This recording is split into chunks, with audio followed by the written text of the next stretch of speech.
Good morning बच्चों, मैं सुशील पाठक एक बार फिर आप सभी का कृष्णा बाल विद्या मंदिर के online study KMIC YouTube channel में स्वागत करता हूं। बच्चों, आज मैं फिर आपके साथ विज्ञान विषय का अध्ययन करूंगा। बच्चों, आज हम विज्ञान विषय के अंतर्गत जिस कक्षा का अध्ययन करने जा रहे हैं वो कक्षा 8 का विज्ञान विषय है और पाठ है 5 जिसका नाम है श्वसन। इसका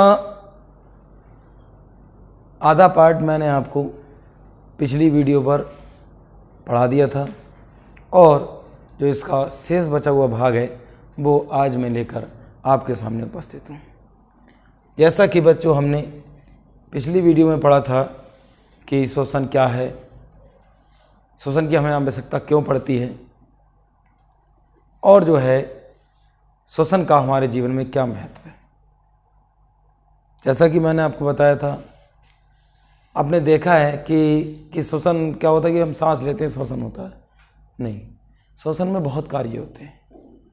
श्वसन में हम ऑक्सीजन लेते हैं, ऑक्सीजन फेफड़ों तक जाती है और उसके बाद जो वहाँ पर भोजन होता है हमारा अंदर, जो हम भोजन ग्रहण करते हैं, तो जो रक्त फेफड़ों में कोशिकाएं होती हैं, वायु कोशिकाएं होती हैं, उसमें रक्त कोशिकाएं होती हैं, वो रक्त को, जो ऑक्सीजन को अपने अंदर समेट लेती हैं, अर्थात अपने अंदर सोख लेती हैं और उसके द्वारा जो भोजन होता है उसका विखंडन होकर उसका ऑक्सीकरण हो जाता है और उससे जो है कार्बन डाइऑक्साइड उत्पन्न होती है और वो कार्बन डाइऑक्साइड फिर से न कोशिकाओं रक्त कोशिकाओं में होती हुई, और जब हम ऑक्सीजन लेते हैं तो जितनी हमारे शरीर के लिए पर्याप्त ऑक्सीजन की मात्रा, हमने सांस ली, ऑक्सीजन ली, अब ऑक्सीजन लेने के बाद जितनी हमारे शरीर के लिए पर्याप्त होती है, जितनी उतने ऑक्सीजन को हमारे फेफड़े सोख लेते हैं, अर्थात अपने अंदर भर लेते हैं।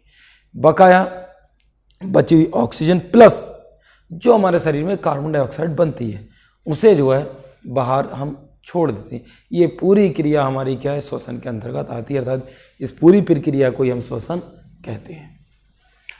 अब आज जो हम पढ़ेंगे उसके अंतर्गत मानव के श्वसन, मुख्य जो श्वसन तंत्र हैं उसके बारे में पढ़ेंगे। नाक के हमारे लिए क्या कार्य हैं, सहायक श्वसन अंग क्या होते हैं, पौधों में श्वसन किस प्रकार होता है और श्वासोच्छ्वास क्या होता है, इसके बारे में हम अध्ययन करेंगे।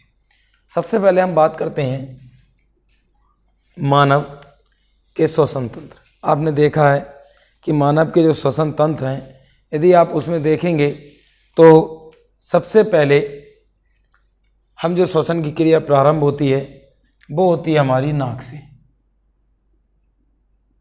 इसमें हमारा दूसरा टॉपिक भी आ जाएगा, नाक के कार्य। तो सबसे पहली जो श्वसन क्रिया हमारी शुरू होती है वो कहाँ से होती है, हमारी नाक से शुरू होती है। आप देखेंगे कि जब हम सांस लें तो नाक के द्वारा लेते, कहा जाता है कि नाक से सांस लीजिए, मुंह से सांस नहीं लेनी चाहिए। आपने देखा डॉक्टर्स भी कहते हैं कि हमें जो है हमेशा सांस नाक से ही लेनी चाहिए, मुंह से सांस नहीं लेनी चाहिए। हम मुंह से सांस तब ले सकते हैं जब हमारी नाक में कोई प्रॉब्लम्स होती है, तब हम कुछ समय के लिए मुंह से सांस लेते हैं, परंतु वो हमारे लिए हानिकारक होती है। इसलिए हमें हमेशा अपनी जो श्वास है उसकी जो क्रिया है वो हमने किससे, नाक के द्वारा ही करनी चाहिए। अब नाक के कार्य क्या होते हैं, देखिए नाक जो है, जिसे हम विज्ञान वर्ग में नासा भी कह देते हैं, तो जो नाक है उस नाक में जब हम वायु सोखते हैं, ऑक्सीजन युक्त वायु सोखते हैं, तो आप देखेंगे कि हमारे नाक के अंदर कुछ बाल पाए जाते हैं, कुछ जिन्हें हम रोम कहते हैं। नाक के अंदर कुछ बाल पाए जाते हैं जिसे हम क्या कहते हैं, जिसे हम रोम कहते हैं। उन रोम का कार्य क्या होता है, कुछ लोग अपने नाक के बालों को कटवा देते हैं, साफ रखते हैं, परंतु उन रोमों का कार्य हमारे लिए बहुत अधिक महत्वपूर्ण है। कटवा हम जरूर देते हैं परंतु उन रोमों का कार्य हमारे लिए बहुत महत्वपूर्ण है। क्या महत्वपूर्ण है, जब जो वायु यहाँ से जाती है तो वायु में जो धूल के कण जाते हैं, तो जब श्वास हमारे अंदर नाक में जाती है तो वो जो हमारे रोम होते हैं अर्थात जो बाल होते हैं वो उन धूल के कणों को वहीं रोक लेते हैं और जो शुद्ध ऑक्सीजन होती है वो हमारे शरीर में अंदर भेज देते हैं। तो ये भी हमारी नाक का एक बहुत बड़े कार्य है। और जो नाक के अंदर बाल है उसका कार्य मैंने आपको बताया, जो हम वायु ऑक्सीजन लेते हैं तो जब अंदर हम सोखते हैं तो उसमें जो धूल के कण मिले होते हैं वो उन रोमों में फंस जाते हैं, रुक जाते हैं और शुद्ध वायु अंदर चली जाती है।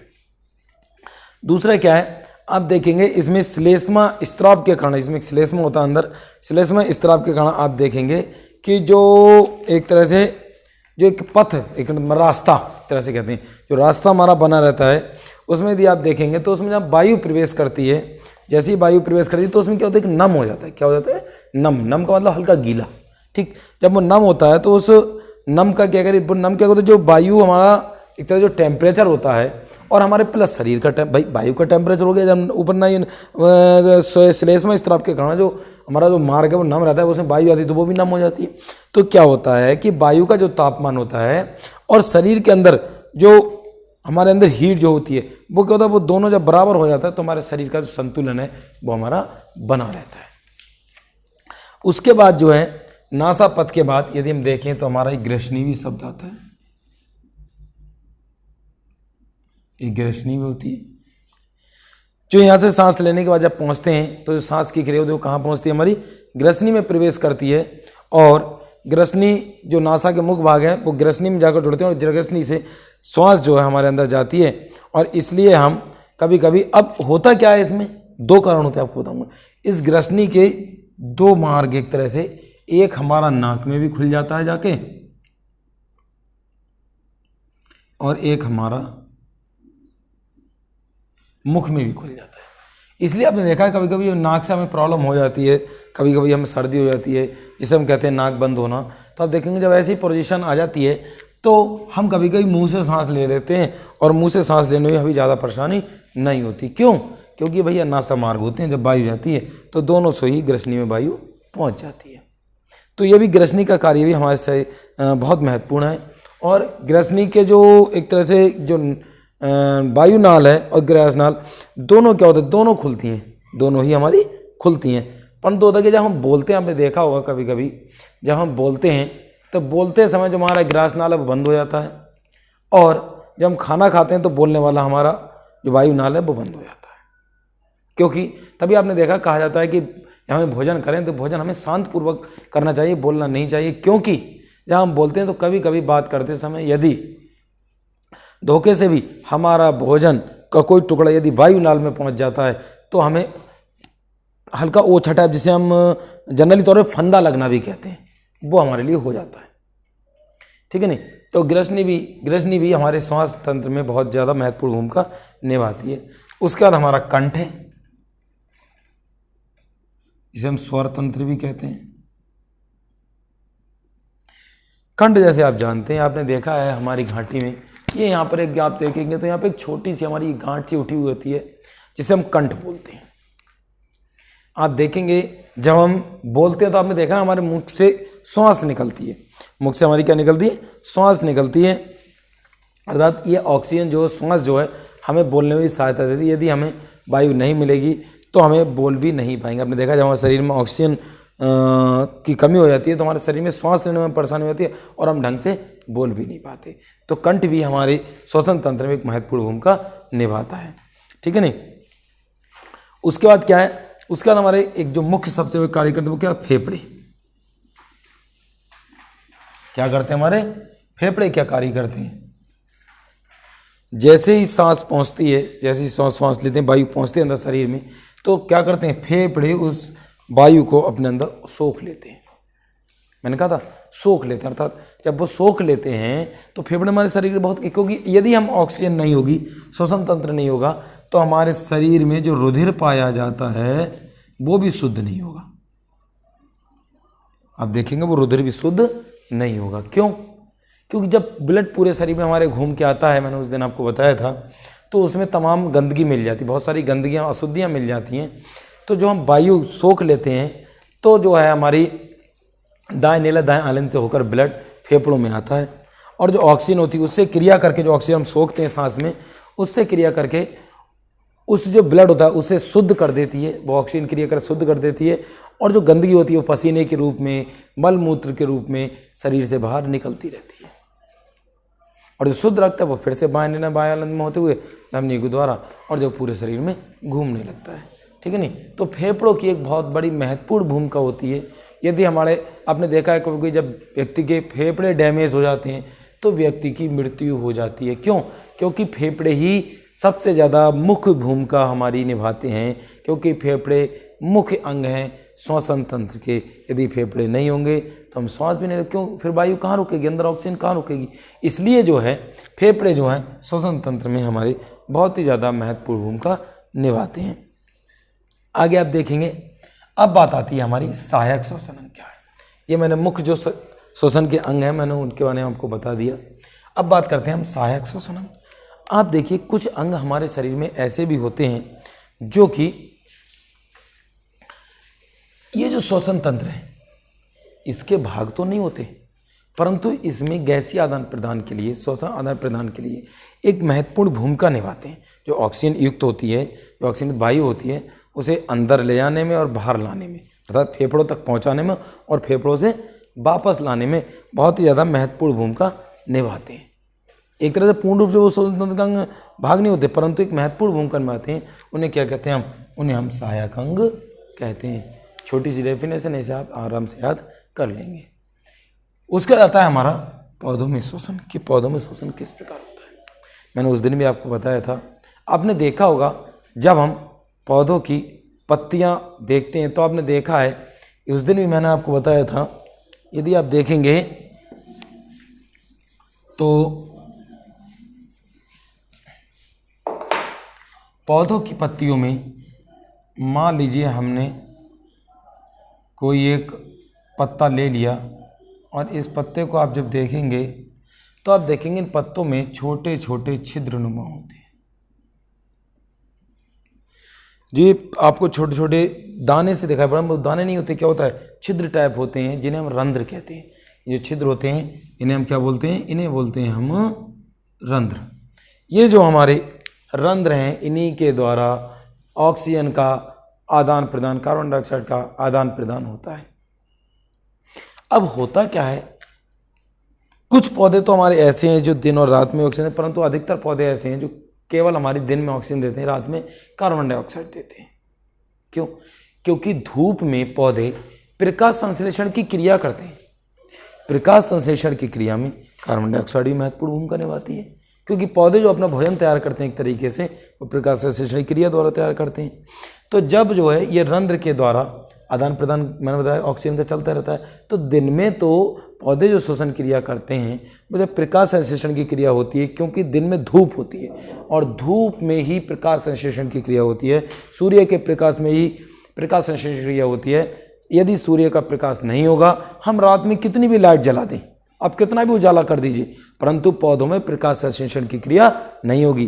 पौधों में प्रकाश संश्लेषण की क्रिया तभी होगी जबकि धूप होगा, अर्थात सूर्य का प्रकाश होगा, तभी क्रिया हो सकती है, वरना प्रकाश संश्लेषण क्रिया नहीं होगी। तो जब दिन में प्रकाश संश्लेषण क्रिया होती है तो उसमें पौधे ऑक्सीजन की मात्रा बहुत अधिक उत्सर्जित करते हैं, जिससे कि कार्बन डाइऑक्साइड की अपेक्षा ऑक्सीजन की मात्रा अधिक उत्सर्जित होती है और जो है हमें अधिक मात्रा में मिलती है। परंतु रात में जो होता है प्रकाश संश्लेषण की क्रिया नहीं होती है, तो पौधे जो है ऑक्सीजन उत्पन्न करना बंद कर देते हैं और कार्बन डाइऑक्साइड उत्पन्न करते हैं।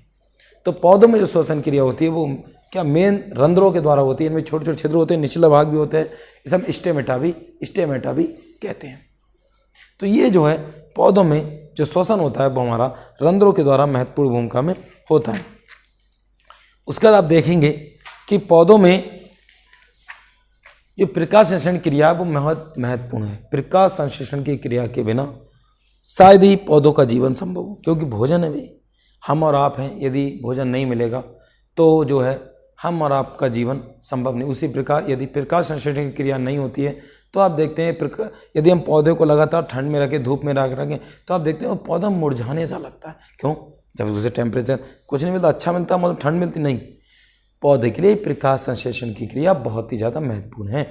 यदि प्रकाश संश्लेषण की क्रिया नहीं होगी तो पौधों का जीवन संभव नहीं है। और वही क्रिया में पौधों का श्वसन भी होता है, रंध्रों के द्वारा कार्बन डाइऑक्साइड और ऑक्सीजन का आदान प्रदान भी होता है।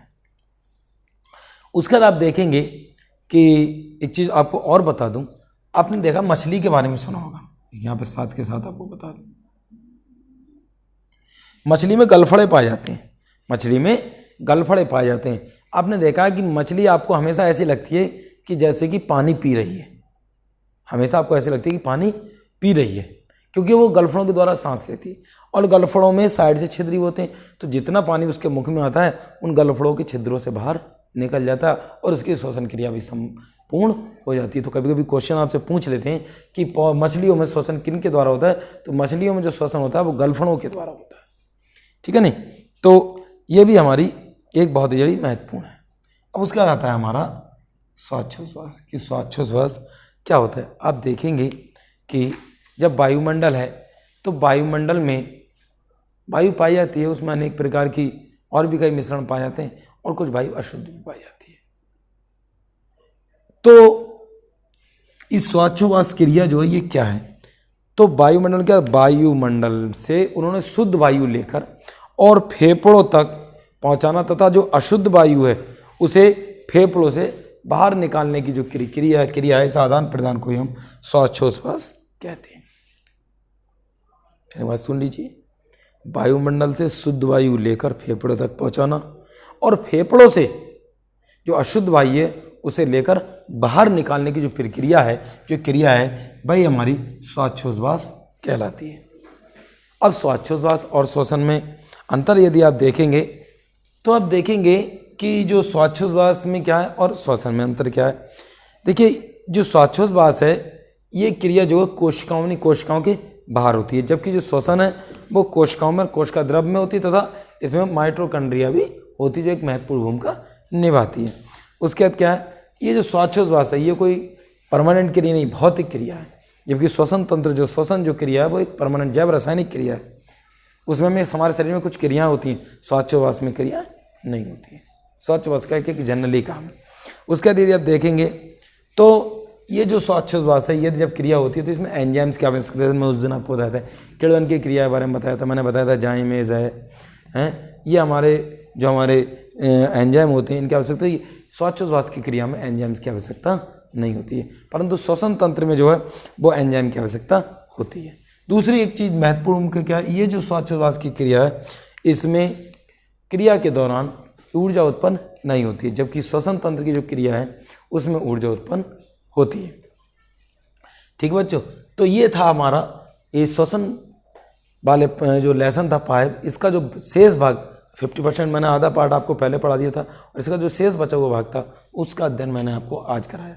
संभवतः मैं समझता हूँ कि आपकी समझ में आया होगा और आपने इसे ध्यान से सुना भी होगा। मैं अपेक्षा करता हूँ आप वीडियो को जितना अधिक से अधिक देखेंगे उतना आपको अधिक से अधिक समझ में आएगा, और जब आप वीडियो नेगलेक्ट करेंगे तो आपकी समझ में नहीं आएगा। इसलिए मैं आपसे यही कहना चाहता हूँ कि आप वीडियो को खूब ध्यान से पहले देखिए, उसके बाद आप PDF करिए। इसका जो कार्य है वो आपको PDF के माध्यम से भेज दिया जाएगा। धन्यवाद।